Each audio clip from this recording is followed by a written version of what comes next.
Kita beralih ke kabar berikutnya, Tribuners. Pemerintah Kota Batam mulai menyalurkan bantuan sosial dalam rangka pemenuhan kebutuhan pokok masyarakat di masa PPKM darurat.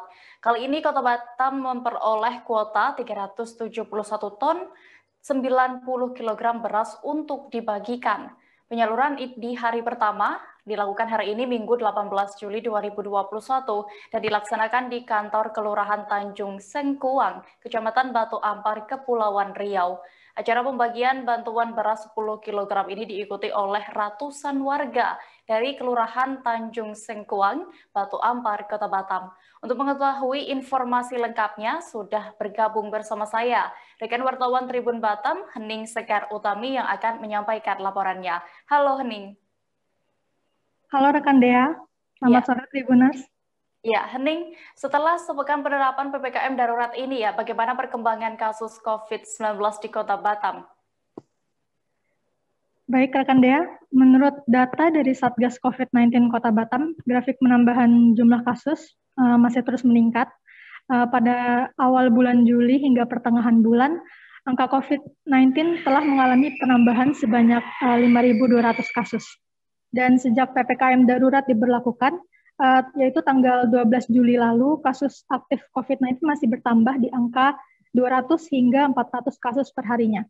Kemudian saat ini angka kumulatif kasus COVID-19 di Batam mencapai 18.787 kasus, yang mana dari jumlah itu sebanyak 3.089 kasus masih dirawat dan 437 orang meninggal dunia.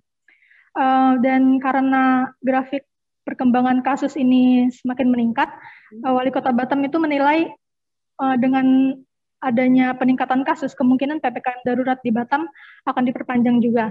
Meski demikian, pemerintah Kota Batam saat ini masih menunggu arahan resmi dari pemerintah pusat terkait kebijakan perpanjangan PPKM darurat. Demikian. Iya, dengan masih meningkatnya kasus COVID-19 di Batam, lalu seperti apa dampak yang dirasakan warga Batam selama PPKM darurat ini? Baik, rekan Dea, PPKM darurat seperti kita ketahui di Batam dilaksanakan mulai tanggal 12 Juli 2021 dan berarti saat ini sudah berjalan selama sepekan. Sebelumnya melalui SE Wali Kota nomor 32 tahun 2021 tentang PPKM darurat diatur tentang jam malam serta juga kebijakan WFH di perkantoran maupun tempat usaha dan juga kebijakan take away dan penutupan fasilitas umum. Dan selain itu berkenaan dengan PPKM darurat juga, Pemko Batam bersama jajaran kepolisian, TNI, serta Satgas COVID-19 Kota Batam juga telah mengadakan adanya penyekatan di 86 titik di Kota Batam. Nah, alhasil menurut pantauan di lapangan, situasi jalan dan pertokoan di Kota Batam terlihat cukup sepi, khususnya di hari pertama dan kedua. Nah, maka dari itu, sebagian pengusaha, khususnya di sektor usaha mikro, kecil, dan menengah atau UMKM, mengeluhkan minimnya bantuan sosial dari pemerintah untuk mengatasi dampak ekonomi akibat PPKM darurat. Nah, pada hari Minggu ini, tepatnya tanggal 18 Juli 2021, pemerintah mulai menyalurkan bantuan sosial berupa 10 kg beras yang merupakan hasil koordinasi antara Kementerian Sosial dan Perum Bulog.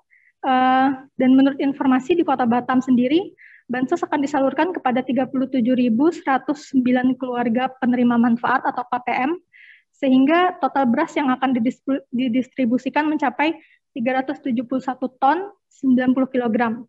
Nah, adapun KPM yang ditargetkan menerima bantuan ini yakni KPM yang terdata sebagai penerima bantuan sosial tunai atau BST dan juga program Keluarga Harapan atau PKH.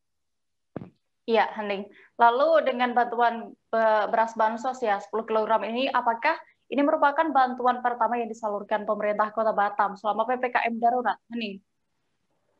Ya benar rekan Dea, bansos berupa kebutuhan pokok seperti beras 10 kg ini merupakan yang pertama disalurkan oleh pemerintah Kota Batam selama PPKM darurat berlangsung. Dan itu pun baru diterima oleh sebagian warga Kota Batam, khususnya yang masuk ke dalam kategori KPM penerima manfaat BST dan PKH itu. Untuk penyaluran hari pertama ada sekitar 10.980 karung beras yang akan dibagikan di beberapa titik, di antaranya yaitu lokasi kantor Kelurahan Tanjung Sengkuang dan Gedung Serbaguna Kelurahan Batu Merah, Kecamatan Batu Ampar, Kota Batam.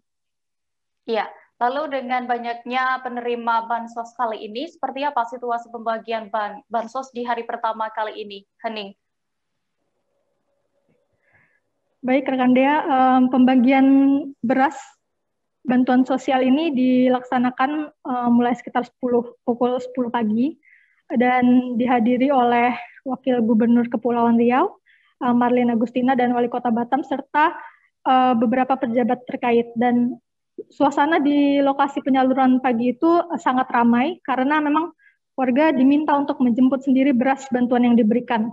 Dan pada pagi hari itu warga yang datang ke lokasi kantor kelurahan jumlahnya mencapai ribuan, 1.000 lebih. Mereka masing-masing membawa surat undangan dari kelurahan yang berisi informasi agenda. Kemudian menurut Lurah Tanjung Sengkuang, informasi pengambilan bantuan beras itu sudah dijadwalkan per kelompok warga. Tetapi sepertinya warga sangat antusias menerima bantuan beras ini sehingga situasi pengunjung di kantor kelurahan tersebut membludak. Sejumlah warga mengantri di beberapa kursi yang telah disediakan dan sebagian lainnya menumpuk di luar gerbang kantor kelurahan. Seperti itu. Ya, Ning. Lalu apakah ke depannya akan ada bantuan tambahan dari pemerintah daerah bagi warga yang terdampak COVID-19 di Batam? Baik, penyaluran bansos 10 kg beras kali ini memang menurut Wali Kota Batam, Muhammad Rudi, diharapkan dapat membantu meringankan beban perekonomian warga penerima manfaat BST dan PKH. Tetapi memang jumlah yang 37.000 lebih ini dirasa terbatas dan belum dapat memenuhi kebutuhan sembako bagi warga lainnya yang terdampak COVID-19 di masa PPKM darurat. Nah, maka dari itu, Wali Kota Batam beserta jajaran Forkopimda merencanakan akan ada penyaluran bansos sembako tambahan untuk warga terdampak COVID-19 yang di luar penerima manfaat BST dan KPH. Menurut Wali Kota Batam, wacana penyaluran sembako ini memang masih terus dikoordinasikan dan jadwalnya masih belum dapat diprediksi. Dan sebelumnya DPRD Kota Batam juga telah mendorong agar pemerintah memanfaatkan anggaran APBD untuk mengadakan bantuan sembako bagi warga terdampak COVID-19. Wali Kota Batam Muhammad Rudi menyebutkan anggaran bansos untuk sembako selama PPKM darurat dari APBD Kota Batam sebenarnya belum mencukupi, kendati sudah beberapa kali dilakukan refocusing anggaran. Untuk itu, pihaknya masih mencari kemungkinan pemanfaatan dana CSR dari beberapa perusahaan di Batam. Demikian rekan Dea. Ya, baik, terima kasih rekan jurnalis Tribun Batam, Hening Sekar Utami untuk laporannya. Selamat kembali bertugas. Terima kasih sudah nonton. Jangan lupa like, subscribe, dan share ya.